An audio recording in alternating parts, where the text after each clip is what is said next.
Hi, this is week 8 of our chemistry course, and today we're going to go ahead and study the following topics. We're going to talk about the periodic table of elements and particularly the names inside the periodic table for each of the groups. We're also going to talk about periodic trends, and lastly we're going to finish with the Bohr model of the atoms plus all the experiments that helped us gain knowledge about what the atom looks like. Let's get started.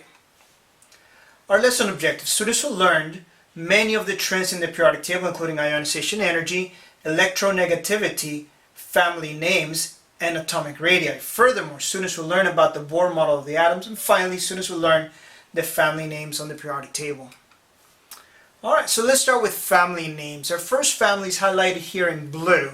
Those are the alkali metals. Now notice that family only has 6 members. Hydrogen is not part of the alkali metals. Only lithium through Fr, francium at the bottom are part of that metal family. The next group on column number 2, those are called the alkaline earth metals. So there's a name and includes beryllium all the way to Ra radium. Now the next family is the largest one. The transition metals includes this whole block in the middle. Those are the transition metals. After that, the next family is named after the first element in the column. Boron is the first element, so that is the boron group, followed by carbon group and nitrogen group. After that, the name changes slightly for oxygen and everyone in that column. Those guys are called the chalcogens. After that is the halogens, and the last one is the noble gases. Now, noble gases, those guys are known for the fact that they do not mix with other elements.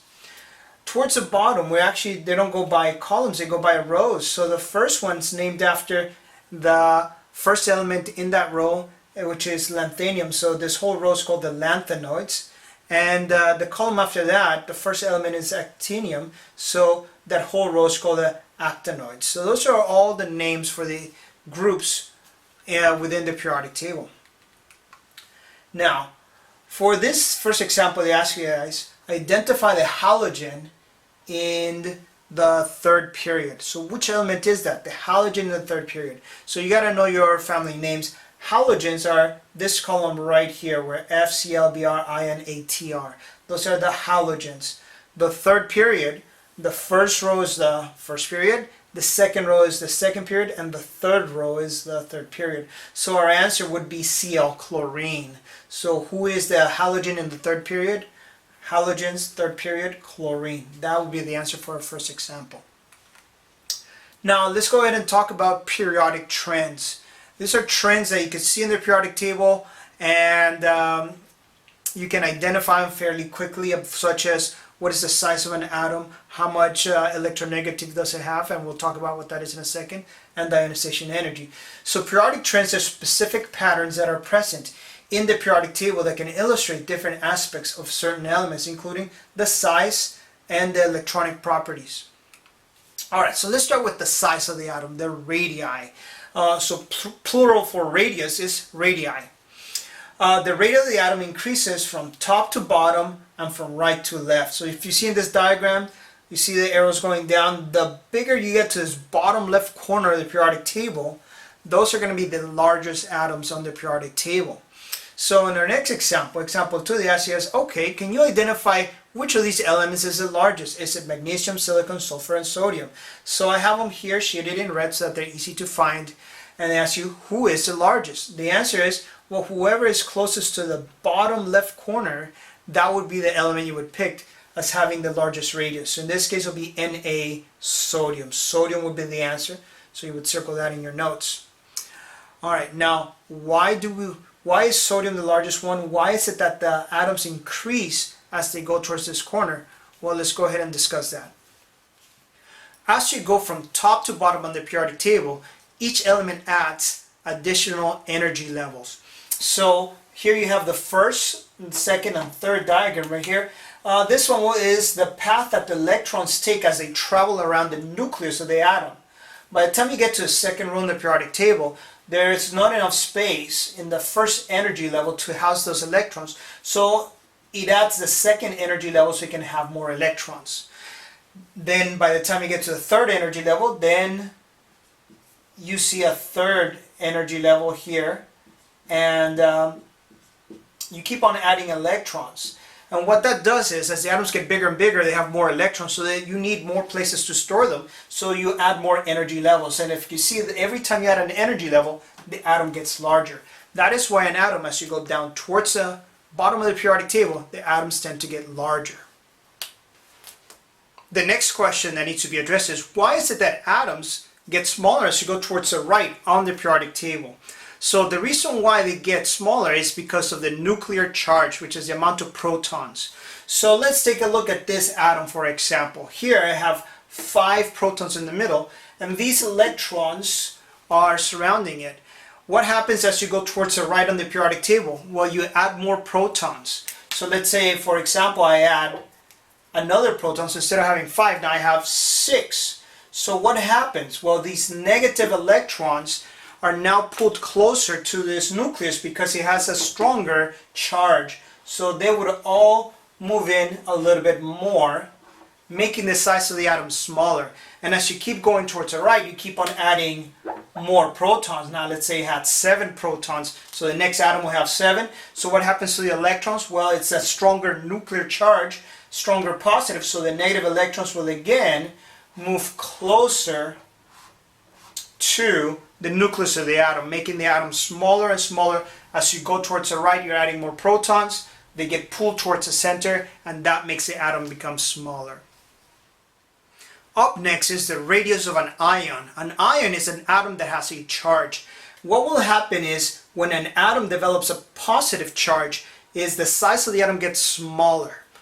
Alright, so it says the radius of a positive ion, also known as a cation, it's smaller than that of the parent atom. Why is that? Well, to develop a positive charge, the atom has to get rid of a negative electron. So let's remove a negative electron. So there it goes, flies out. So now notice this big space between this electron and that electron. Normally there'll be another one right here, and they'll repel each other, push each other away, so that's why they're far away. But now that it's gone, now they can all move in slightly and still keep the same space between them.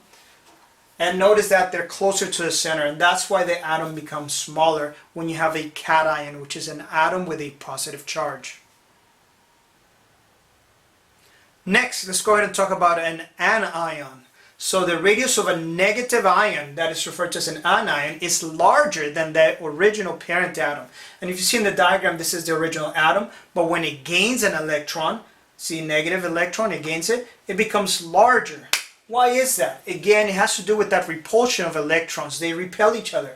So here we have our 5 electrons around the nucleus of an atom. If you were to add one more electron, well, they're going to push each other away. And notice the gap between these guys is very, very close. So what they'll end up doing is pushing each other away. And what after they push each other away, they pushes them further out, away from the center, because they want to space each other out as much as possible. So that causes the atom to become larger. So the more electrons you add, the larger this atom is going to get. Now for example 3, they ask you guys, identify which is larger, and they're giving an atom versus an ion. The rule is this: the more negative an atom or ion is, then the larger it's going to be. So you're always picking for who's more negative. So on letter A, what you would do is, between Na with no charge, which is a 0 or a plus 1, who's more negative, 0 or a plus 1? So the answer would be Na. 0 is more closer to the negative side than plus 1. Here we have a 0 and a negative 1. Who would you choose? Well, negative 1 is more negative. 0 or negative 2, that would be the largest one, O2 negative. Between 0 and positive 3, well, 0 is more negative, so Al will be larger. And finally, Ca and 2 plus, you would pick the Ca, that will be the larger one. So circle that in your notes as well. Alright, now we're going to switch gears slightly, and we're going to talk about ionization energy. Ionization energy is the energy required to remove an electron from an atom.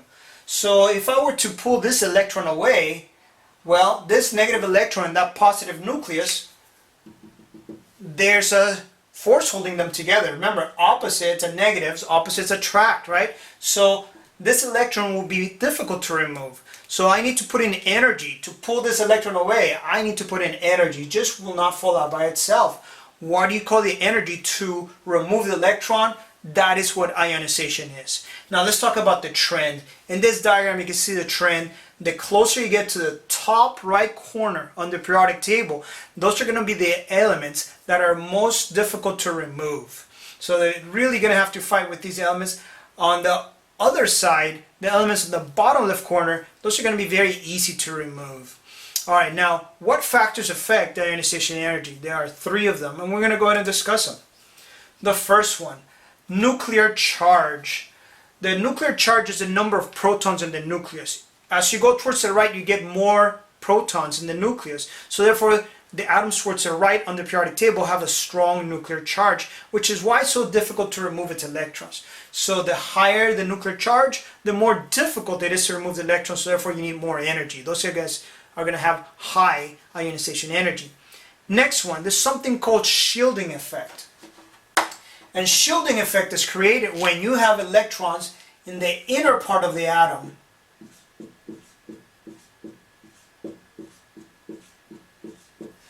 And what that will do is it will block the attraction from the nucleus to that outer electron. So because they block the attraction, now it becomes easy to remove that electron because it's been blocked. Essentially what the electrons did is they built a shield. So the more inner electrons, the more shielding effect you have, the easier it is to remove the electrons. So therefore you need less energy. So that is shielding effect. The third item, excuse me, is the octet rule. And the octet rule pretty much says that when an atom has 8 electrons all around, here I have 6, let me get a couple more. When an atom has 8 electrons all around, what that happens is it makes the atom very stable. And atoms who are stable, they don't want to lose electrons. So it will be very difficult to take away one of these 8 electrons. 8 is the magic number for atoms. It is what makes the atoms most stable. So that is the octet rule. Now in this problem they ask you guys, which of the following has the largest ionization energy? When we talked about radius, I said, well, the bottom left corner, that has the largest radius. But no, here it's going to be the opposite for ionization energy. The top right corner has the highest ionization energy. So when they ask you which of these atoms, magnesium, silicon, sulfur, or sodium, would have the highest ionization energy, the answer would be sulfur right here, because it's the closest to the top right corner. Alright, so that is ionization energy. Up next, we're going to go ahead and talk about electronegativity. Electronegativity is the ability of an atom to attract electrons that belong to a different atom. So for example, in this drawing, this nucleus was not only attracted to its own electron, right there, but it's also attracted to the electron that belongs to another atom. So that is electronegativity. How well is it attracted to electrons that belong to different atoms? Now, what this will end up happening is one atom might take the electrons away from the other. That could happen. Alright? That is more like an ionic bond. What also could happen is that, well, this atom is also attracted to its own electron, and it will be attracted to that other electron. So there'll be a tug of war between the electrons, and if they have similar electronegativity, they'll just end up getting stuck to each other, and that pretty much just becomes a bond. That's how atoms are able to attach to each other, through electronegativity. Now the trend in electronegativity, very similar, the same actually as ionization energy. The closer you get to the top right corner on the periodic table, then you can go ahead and say, oh, that atom has the largest electronegativity. So in example 5 they ask you, which has the largest electronegativity? Is it magnesium, silicon, sulfur, or sodium? Again, you're looking for, well, which of these elements is closer to the top right corner? So your answer would be, well, sulfur. Sulfur has the highest electronegativity. Alright, so we're done with periodic trends. Next, we're going to go ahead and move on to the Bohr model of the atoms. Plus, we're going to go ahead and talk about all of the experiments that helped us give us the understanding of how the atom works, what the atom looks like on the inside. Alright, so let's get started. In the Bohr model of the atom, Niels Bohr explained that atoms travel around the nucleus of an atom in specific, what he called the energy level. I want you to think of like a solar system, and the path that a planet takes is referred to as an orbit. The same thing for the electron, but instead of calling it an orbit, it's referred to as an energy level. So in my drawing, I have 1, 2, 3 energy levels.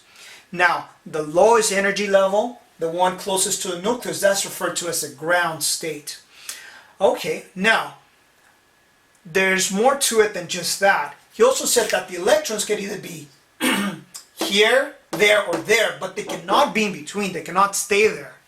Alright, for example, just think about it as going up the stairs. You can be in the first step, you can be in the second step, or the third one, and you can just stand there and be there. But you cannot be in step 2.5, in between steps. You can't just stand in between steps. You either got to be in step 2 or step 3, but you can't be at step 2.5. Same for him.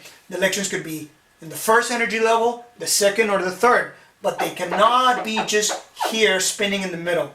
Now, different from planets, the electrons can move between energy levels, and they can do a quick jump, just like you could jump from the first step to the second, from the second to the third, and you can jump, but they just can't stop in between. They can be here, there, or jumping in between, but they just can't stay in between.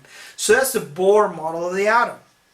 Alright, now let's figure out all the experiments that led Mr. Bohr to develop his concept of the atom. Okay, the first experiment we're going to discuss is the gold foil experiment. Now, this took place in 1909, and by now scientists knew that there were parts to the atom. There were positives and negatives, but they didn't really have a great understanding. They thought that perhaps all those positives or negatives were just randomly scattered inside the atom, like so. Alright, so this experiment led them to develop our current understanding where the nucleus is in the middle and the electrons are around it.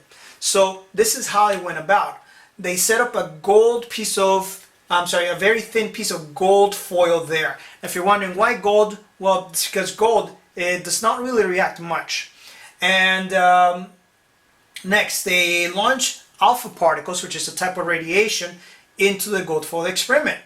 In this diagram, you can see the red lines, which makes it easy to see, but in reality, you can't see radiation. So they surrounded the experiment with fluorescent paper, so when the radiation hits it, it glows. And that way they know exactly what's the radiation doing. What they expected to happen was for the radiation to just go ahead and go all the way through this very thin piece of gold foil, and they should see it right there. But instead what they got is that the radiation, most of it followed that rule, but a few of these particles were launched in all sorts of angles. And they thought, how could these particles deflect a radiation particle, an alpha particle that they used, who was a very large particle? How could they deflect it? And then they started thinking, well, perhaps that's not how the atom is set up. Perhaps it's more like this, where you have a very, very large positive charge in the center, so all the protons are in the center, and the electrons are scattered about. So the gold foil experiment proved that two conclusions. Number one, that most of the atom's mass is in the nucleus. And the rest of it, where the electrons hang out, the electrons are tiny, so it's a lot of empty space. A lot of empty space, and that's why the radiation was able to go through most of it, but when it hit the nucleus head on, that's why it was able to bounce back. How shocking was it for scientists to have the radiation bounce back? They described it as such. They thought, what if you set up a napkin and then you got a BB gun and started shooting at the napkin? And what do you expect? Well, the BBs would go right through that napkin. But what if once in a while the BBs would hit the napkin and bounce back? And it's like, well, that's pretty strange. So that's how they felt. And that led them to our current development of the atom. Now, when I say that the atom is a lot of empty space, let me give you guys a visual. In this very large baseball stadium, you have, let's pretend that's the size of the atom. How big is the nucleus? Well, the nucleus would be about the size of a baseball sitting there in the middle. The electrons were much smaller, maybe about the size of a marble, would be spinning around the outside of the stadium. What about the rest? where the people are at, where the infield, the outfield, all of that, all empty space. So the atom is said to be just almost all 99.9% empty space. Alright, so that's our first experiment. Our next experiment we're going to discuss happened actually a little bit earlier, is how did scientists prove that the atom was in pieces? And the particular piece we're going to talk about is the electron. So in 1897, J.J. Thomson used the cathode ray tube, which is, here's a picture of it, to study subatomic particles. So those are the pieces of the atom. And he found the electron. What he did is he got a test tube and closed it on both ends and put fluorescent paper in the middle. Then hooked up both sides of the cathode ray tube to a battery so electricity ran through it. And what he saw was that beam of light with that bluish color go through. Now, how did he figure out how to charge? He put a magnet up to the charge. And when he put the negative side of the magnet, the beam of light went away from the magnet. So the magnet is negative and the beam went away from it. They got repelled. So therefore, the beam is negative. Furthermore, he went ahead and put the positive side of the magnet and the beam of light went towards it. Because opposites attract, he realized that beam is made up of negative particles. Those are the electrons. Now, that cathode ray tube went on to become something that all of us have at home, a television set. I'm not talking about like this one, which is a flat screen. Excuse me. I'm referring to the bigger tube TV. And in the tube TV, you had a cathode ray tube at the end. And using magnets, you're able to direct where that signal is going. And if you can control it just right, you can get it to do images, which is how pretty much a television works. And you see in his face right there, that blue glow from that beam of light. Alright, so that's a cathode ray tube. The next experiment was, now that we know that electrons exist, how do we find the charge of an electron? So Mr. Robert Millikan was able to find the charge of an electron in about 1910. What he did is he created this box, and in it at the top he had just an empty chamber with a small hole in between. At the bottom it was charged plate. So this plate here had a negative charge, the one on top had a positive charge. And what he went ahead and did is he charged some oil droplets with electrons. Once they were charged with electrons, he allowed them to slowly drop. He could control the charge of the battery. If he cranked up the charge a lot, then the plates became very much charged. So the little drop of oil will fly up. If he turned it down, the little drop of oil will fall down. And if he got it just right, he could get the little drops of oil to just float perfectly right there in the middle. And using that technique, he was able to figure out, well, what is the charge of an electron, depending on how much charge he was putting into a battery and how it's reacting. Alright, so that brings us to the end of our lesson. We've talked about periodic trends, we talked about all the family names within the periodic table, and lastly we talked about the Bohr model of the atom and how that model was developed. Thank you for watching.